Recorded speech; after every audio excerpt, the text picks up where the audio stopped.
Welcome back to the swamp, my friends, and welcome if you're new. Today we are taking a stroll through the backwoods. This is typically where you're gonna find all the creepy crawlies that you wish didn't exist. But unfortunately, Uncle Jeff and his boys have found them and brought them to the swamp for you to hear about. So, strap in and get ready for these allegedly true and downright strange backwoods horror stories that'll freak you out tonight. As always, if you have a story that you would like to share in a future episode, be sure to submit yours at swampdweller.net or the email you can find in the description down below. You can also submit it at r/thedarkswamp on Reddit. Be sure to hit that like button, subscribe if you're new, and now, let's jump right into these downright strange backwoods horror stories. Today's episode is sponsored by Factor Meals. Get started on your New Year's resolution with Factor. Factor's ready-to-eat meal delivery takes the stress out of meal planning and sets you up for success in the new year. Skip the grocery stores, prep work, and cooking fatigue. Instead, get chef-crafted, dietitian-approved meals delivered right to your door. With over 35 meals to choose from per week, including options like keto, calorie smart, vegan, and veggie, and more, plus over 55 weekly add-ons, you'll have a ton of nutritious and flavorful options to kick off your resolutions. Now, I have been in the gym for quite a while now, but this year I've really been trying to hit a certain type of diet so I can try to see more gains, if you will. But luckily I haven't had to worry too much thanks to Factor. Factor now offers loads of snack options like breakfast, smoothies, juices, snacks, and more to keep me going no matter what's on the schedule. I can skip the overpriced takeout trap. Factor is cheaper and way more delicious than takeout. Get chef-crafted, restaurant-quality meals delivered right to your door. They're ready to heat in just 2 minutes, which means more time for you. And honestly, I'm not gonna lie, these meals have actually surprised me. I wasn't too sure at first when I started seeing some of the cauliflower rice options and stuff, but once I started trying them, I have been blown away. So what are you waiting for? Join me and many others in the swamp today. Head to factormeals.com/swamped50 and use code SWAMPED50 to get 50% off. That's code SWAMPED50 at factormeals.com/swamped50 to get 50% off. The Mocker by Elias. I've kept most of this a secret to myself for some time. Hello, Swamp Dweller. My name is Elias. I'm dying to share this story with someone else. I'm from upstate Michigan. I love the outdoors and frequently hit the gym. I've got a part-time job as a janitor at a gym, and my shift is usually from 7 p.m. to 12 a.m., depending on how much cleaning is needed. This entire thing began back in 2021, sometime during August if I remember correctly. The only other janitors were busy cleaning. He was mopping, and I was wiping down the equipment. When it came time to vacuum the corners of the rooms, I was missing one of the attachments for the hose. The other janitor said the only place it could have been was the shed outside. At first I thought he was talking about the one right by the side of the building, but he told me it was the one down by the gravel path at the edge of the woods. I don't know why it would be in there. I have no idea. I took a quick jog from the gym and headed down the trail to find the attachment. I didn't bring a flashlight other than the one that was on my phone, but I figured that was all I would need. To my surprise, the shed was unlocked and the door was cracked open about 6 inches. Weird, I thought. But someone probably forgot to lock it. It wouldn't be the first time, you know. And some wind blew it open. It happened all the time at my house. I whistled as I walked in, poking around for the attachment. I stopped abruptly to listen for if I could hear anything coming out of the shed because I swear I might have heard something. I quit my search and left the shed. I looked both ways and there was nothing, but I could hear whistling coming from the woods that sounded just like what I was doing. They were long, low whistles, but they sounded pretty human to me, and there wasn't anyone out here. Hello? Anybody out there? I shouted, thinking the other janitor was looking for someone or something. A voice answered back. Hello? Elias?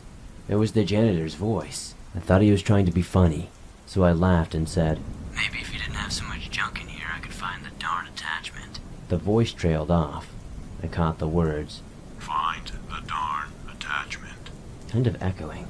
He spoke up and said again. Ready to start the night? I needed clarification.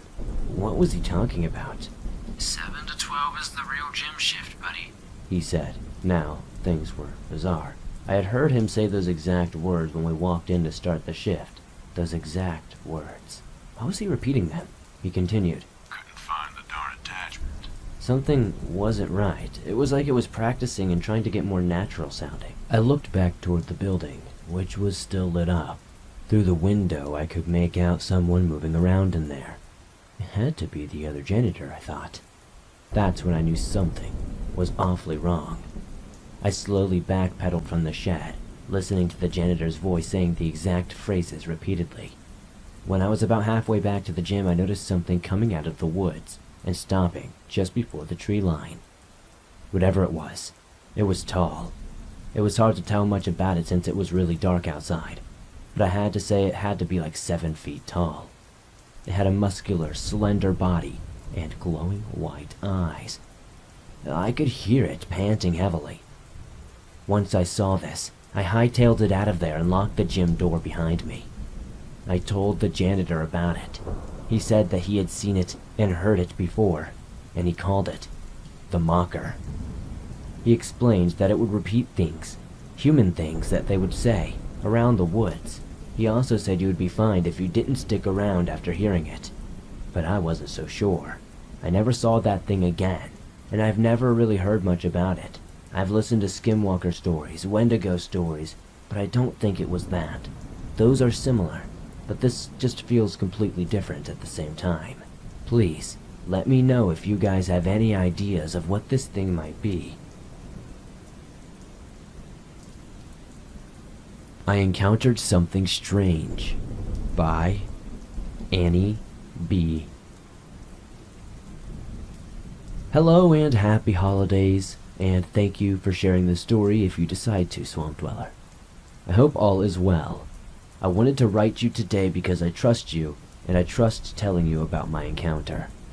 It's difficult to talk about, but I'm grateful to you.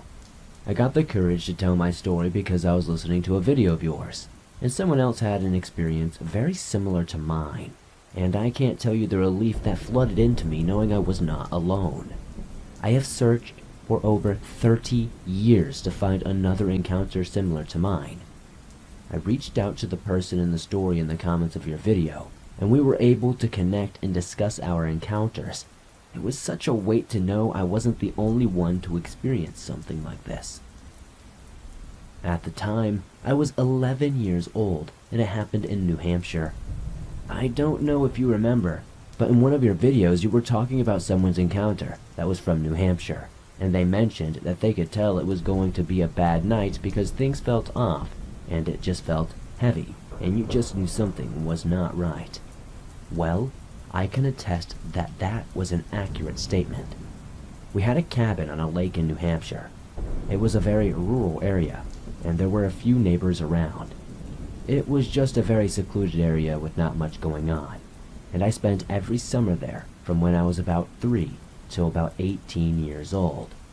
You knew when you would have a bad night because there was just a heaviness in the air, and you felt watched no matter where you were, and it was always like there was this hushed but scrutinizing feeling in the woods all around. The day of my encounter was one of those days, but I was a kid and I just went and did my thing. My grandmother was very on edge. Where my cabin was, we were built on a little hill, and at the end of the hill was a small dirt road, and on the other side of the road was our lake and I guess you could say beach. So my front yard was rather big. The side yards were well sized, and the backyard was probably about 10 to 15 feet of grass. Where the grass stopped, the White Mountains began. It was the flat grass of our backyard and then the mountains. It was notable for a kid. I could get up and swim, run around the mountains, or play in the yard. It was a paradise for a kid who liked to be out in nature. This day, though, I remember my grandmother being very on edge and telling me to stay away from the back and side yards, and she only wanted me playing in the front yard or by the lake where she had direct eyesight of me. I, of course, said okay. I was in the yard and I was playing, and felt like I was being watched. I didn't like how uneasy I felt, so I wound up going inside and reading a book even though it was a gorgeous day out. I remember my grandmother telling my mom not to cook on the grill that night because she had been having a bad day. She felt that there was something foreboding coming, and my mom listened because my grandmother grew up in the woods of Maine. She was pretty superstitious, I'll grant you that, but she knew something. She always knew when something was off. The cabin was set up when you walked in. The living room was to your left, the dining room to your right, and all the bedrooms were off the living room. My parents' bedroom, then my grandparents', and then mine. My room had a door that went outside. On hot nights, I would latch the screen door that was on the outside and leave the door itself open. That way I could get a nice breeze, and that's what I did that night. I remember that it was so quiet, absolutely unsettlingly quiet. But I still managed to fall asleep after some time. I don't know what woke me up, but when I woke up I looked out the screen door and saw this huge wolf that was pure white, and I remember not being afraid of it per se. I almost instinctually knew it wasn't there to hurt me, but maybe to even protect me. I know this sounds crazy. Believe me, if it had not happened to me, I don't know what I would be believing if anybody told me this. The wolf never spoke to me telepathically as in other people's encounters. Still, I often wonder if it was manipulating my emotions or actions, for lack of a better word. Because I knew it didn't want to hurt me, and it wanted me to go outside with it. I don't know how I knew, but I did. So I got out of bed, went outside, and sat next to it on the stairs. Now, I was up 3 stairs, and it was still probably 3 to 4 feet taller than I was. It was the most beautiful animal I had ever seen. Pure white with gorgeous crystal eyes. I just started talking to it and petting it. It kind of leaned in to me as I was doing this, and again there was not 1 ounce of fear or hesitation within me, which was odd because while I love animals, I always was taught to give wild animals a wide berth because, well, they're wild. You don't know how they will react. Maybe they'll hurt you, maybe they won't, but I had no such hesitation with this animal. We sat together, me petting it, talking to it, and leaning on it for probably 15 minutes. I heard branches snapping and something walking and getting closer in the woods just off of my yard. That's when I knew the wolf didn't want me outside anymore. Again, I don't know how I knew this, I just did. It wanted me to go back in and lock the door so I would be safe. So, I did, and it waited until I closed the door. It flew into those woods like a bat out of hell the moment I did, and I heard fighting, growling, and I swear I heard a scream that was blood-chilling. I had never heard anything even close to that since or before.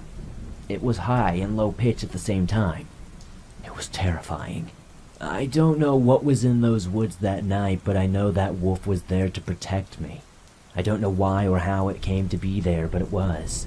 Like I said at the beginning of this letter, I had spent over 30 years trying to find an encounter similar to mine or a legend, something to prove I was not insane.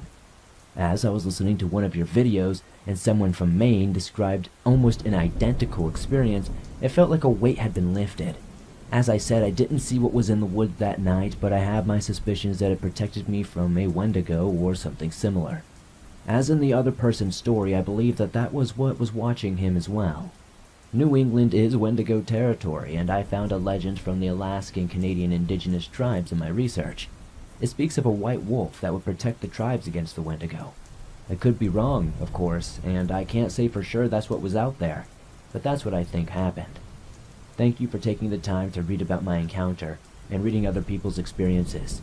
I am sure I'm not the first person who has recognized their own experience in one of yours and felt relief that they weren't the only one.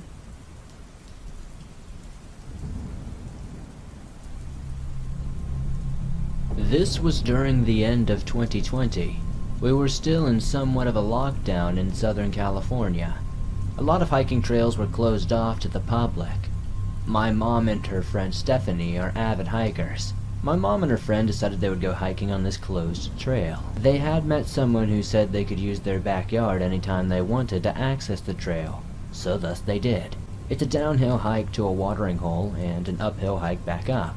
They took off later in the day, hint hint, and started their descent. They came across a young man reading as they're a few minutes out from the watering hole. Thinking nothing of it, they get to the watering hole and try to enjoy their time. Eventually they start hiking back up because they realize it's starting to get dark and they have a solid 3 or 4 miles back up the hill. They start to experience what sounds like strange rustling noises in the bushes. My mom self-proclaimed herself as an idiot for checking out the brush, which growled back at her. So they got the heck out of there. As they're walking, they hear what sounds like some sort of gentleman start yelling out to them. Help! I'm lost! Can you shine your light? I don't know how to get out of here! My mom and Steph think it could be the guy they saw earlier. Maybe he got lost. My mom, as I said, is a self-proclaimed idiot. She shines her flashlight through the darkness, and they see a man sprinting at them. It wasn't a jog, she told me. It was a deliberate sprint. He was dashing down a slope at them, and it was hard to explain their positioning. They were on top of a hill, and he was on top of a pitch in the woods across from them. And it was not the man they saw earlier. Steph tells my mom she needs to turn off her light, and they need to get out of there.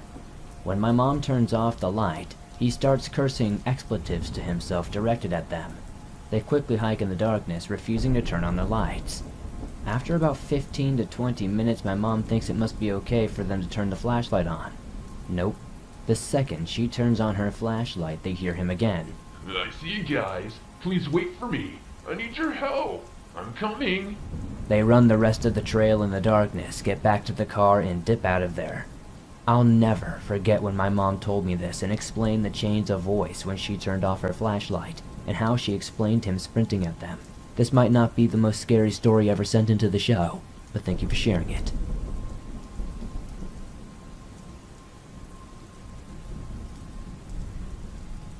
I don't know how to start this story, but it happened only an hour ago, and I'm still absolutely spooked. So this is a bit of a preface. My friend and I are home alone now, and we have been for a few hours. Every time he comes over, we go to the woods by my house, and it's ordinarily uneventful. But some throwing rocks and breaking trees and stuff, harmless fun. But this time, something else happened. As I said, we're home alone, and have been for quite some time. And while this happened, we were home alone. We went outside to go to the woods, and the trip was uneventful for a minute. But once we actually got in there, something just felt off. Everything was dark. Tons of trees had been knocked down, and the whole place looked completely different, like somebody had rampaged through the area. We kept going in, still having our usual harmless fun, and at one point, my friend turned to me and said we should go back. I looked at my phone and decided it had only been 30 minutes, so we might as well stay a bit longer because it'll be a few hours until anyone would want us to be home. We continued finding a few strange things, like an old crushed Mountain Dew can, probably 10 to 20 years old, a toy boat that had been destroyed by the wind and water, and other things that probably were even older than that can. We planned to go further than I had ever been into those woods before, which isn't very hard because I've barely been that deep. After walking for a while, we came to a landmark I knew of, that marked the deepest that I had ever been. Some time ago, when I was going far into the woods, I came upon a bridge built on a log that fell over into the river in the middle of the woods. However, one thing was different this time. Something was sitting on top of it. Whatever it was small and resembled the head of an animal. When we got closer to get a good view of it, it was a deer skull, pearly white and clean, sitting on the bridge, with no clue as to who put it there, and why, or where the rest of it was. Behind the river was a massive hill with a creepy small house on it, and while we were looking around, I heard a creak or something high-pitched coming towards us. Freaking out, I began to run, and from behind me, I heard my friend scream and I heard him running. We both kept running, and once we reached the edge of the woods, we stopped onto the road. I asked him why he screamed, and he said he heard footsteps next to him. We quickly made our way home. The garage door was open when we got there. Not knowing if it was left open or not, we ran inside, locking the doors, checking the house, and turning the alarm on. This is still one of the creepiest things I've ever experienced. I don't know what was out there in the woods with us that night, if that deer skull and house has anything to do with it, but it was downright scary.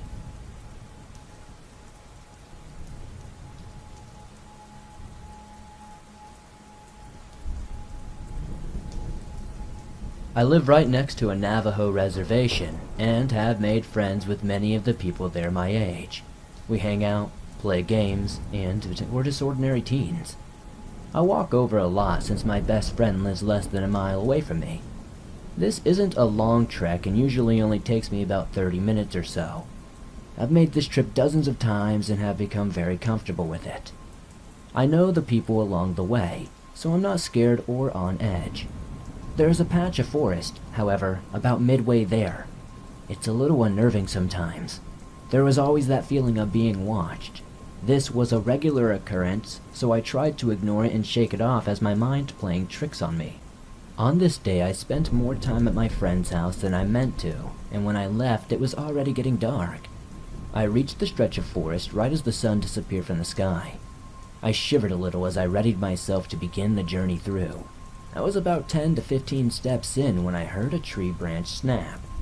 You know the sound that screams there is someone or something there with you? I froze, not sure of what I should do next. Should I run? Should I turn around and book it back at my friend's house?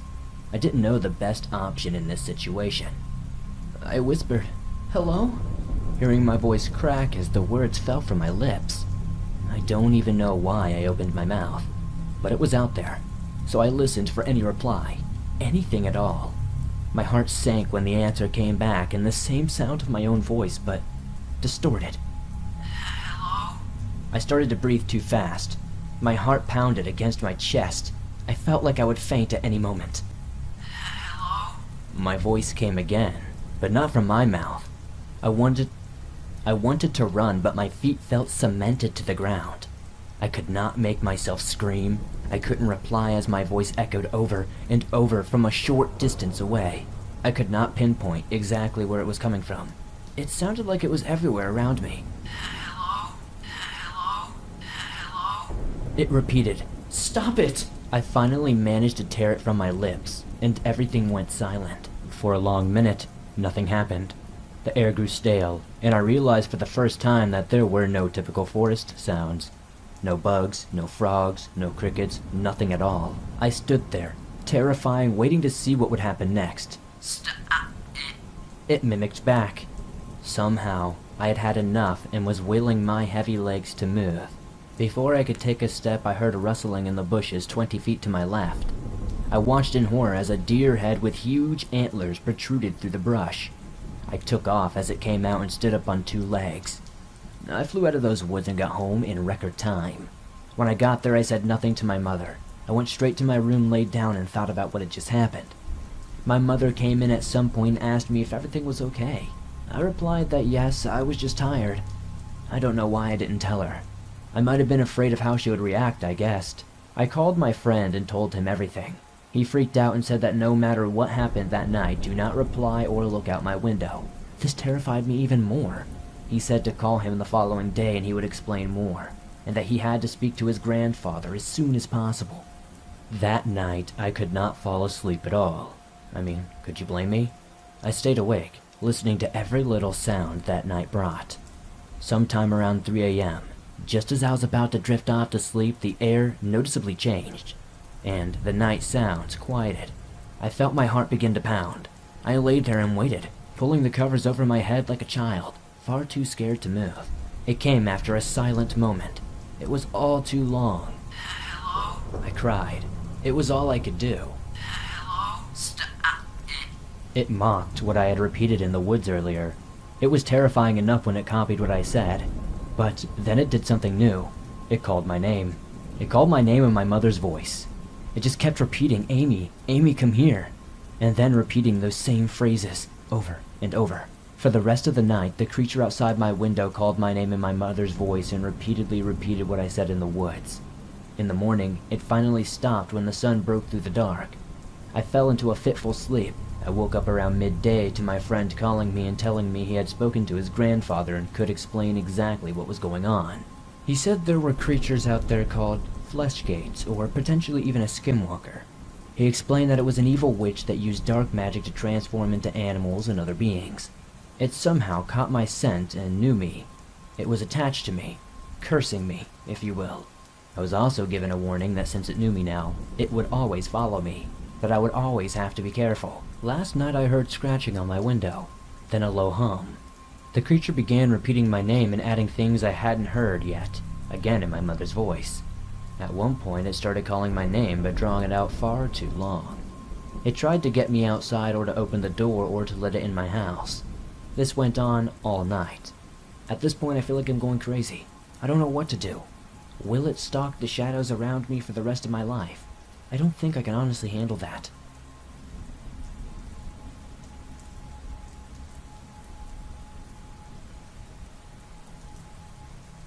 I am a 23-year-old woman, half Cherokee from Georgia.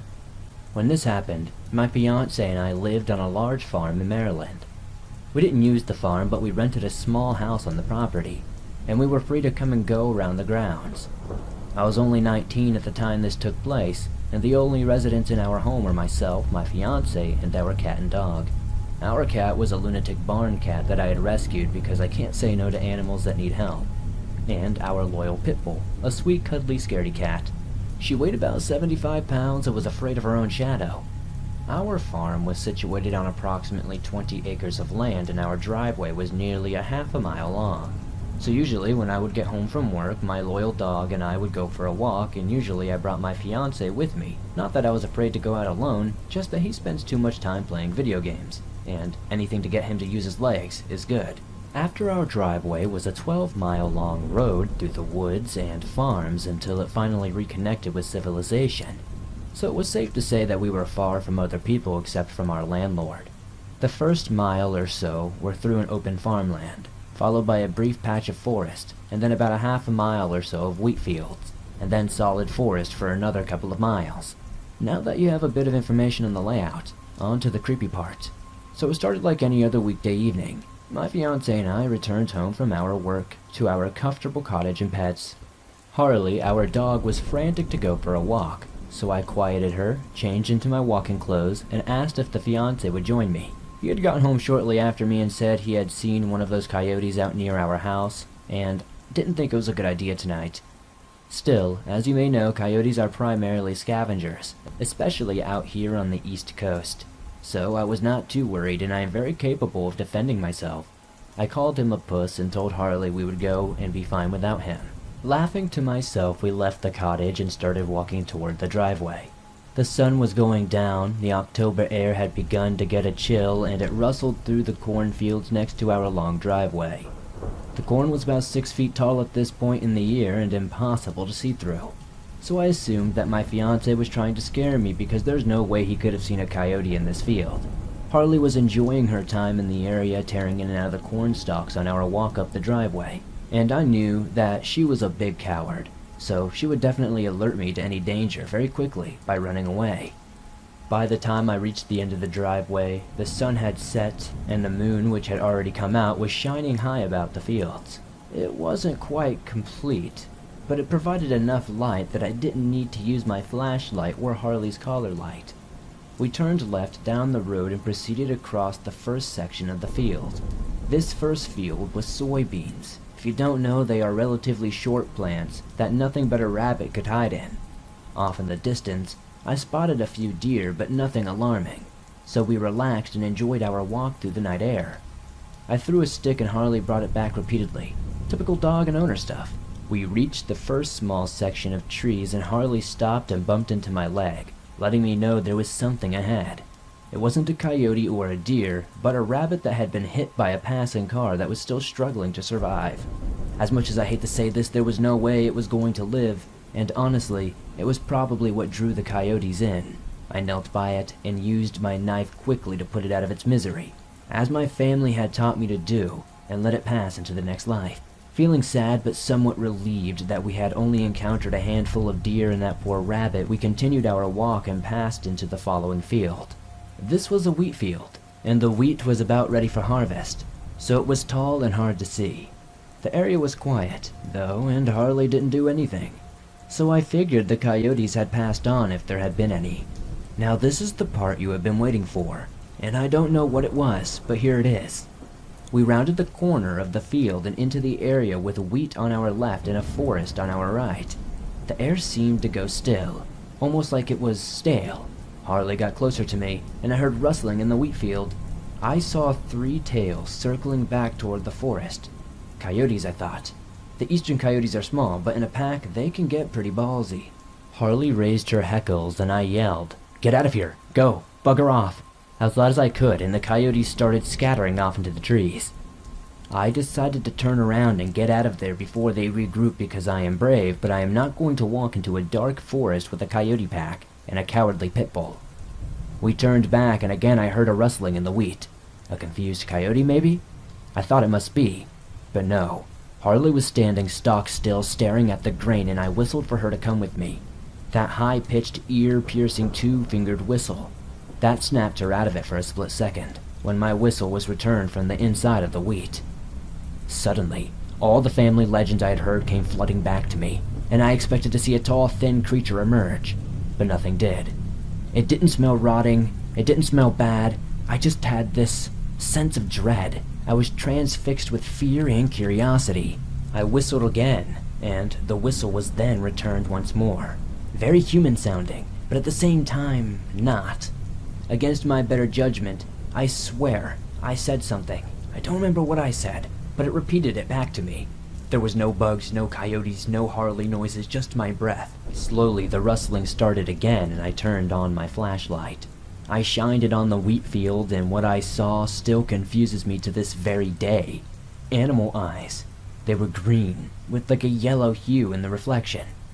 But what they were connected to made no sense. There was a little girl, no more than 14 or 16 years old, crouched in the wheat. She wore what I think must have been deer skin or fur, and she was naked otherwise. She was skinny, and looked like her skin had never seen sunlight before. Her hair was long and tangled with wheaten leaves. Under any other circumstances I would have said she was beautiful, but at that moment she was terrifying. We stared at each other for what must have been a solid minute or so, but felt like much longer until I heard the unmistakable coyote howl from the forest.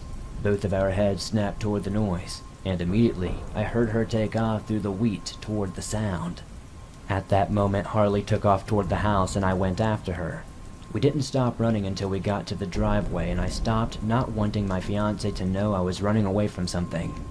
I could still hear the howling in the distance, and we started walking back at a brisk pace. We made it back to the cottage with no further problems, and I didn't tell my fiancé about it.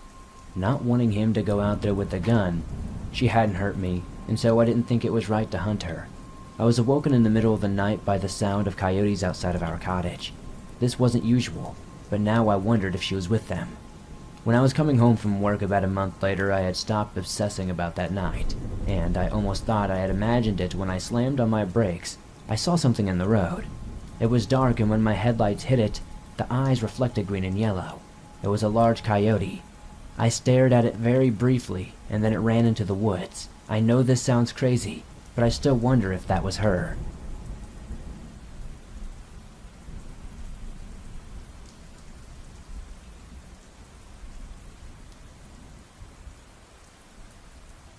Thanks for listening to these creepy and allegedly true, horrific backwoods horror stories that'll freak you out tonight. As always, if you enjoyed these stories, please be sure to help me out and hit that like button. The more likes this episode gets, the more YouTube promotes it, and that helps the channel grow. If you're new to the swamp, why not join us? Be sure to subscribe and turn on notifications to never miss a new episode, as I upload them multiple times a week on all things natural and supernatural. I would love to share your story with everyone here in the swamp. Be sure to submit it at swampdweller.net or the email you can find in the description down below, or r/thedarkswamp on Reddit. If you're on the go but don't have YouTube Premium but still want to listen to your favorite Swamp Dweller scary stories, no matter where you go, you can download them absolutely free from Spotify, Apple Podcast, Google Podcast, and pretty much everywhere else you find your favorite podcast online. It's absolutely free and always will be. In the comments down below, I would love to know what story was your favorite tonight. It helps me pick better stories in the future, and I just love reading your reviews. As the swamp tradition goes, if you made it to the very end, be sure to comment the code word purple swordfish. I would love to see all of you who made it to the end comment that, as it helps the video grow with interaction, and it's nice to see who can make the funniest comment. The funniest comment will be pinned at the top as always. I appreciate you guys. I'll see you soon with another creepy episode.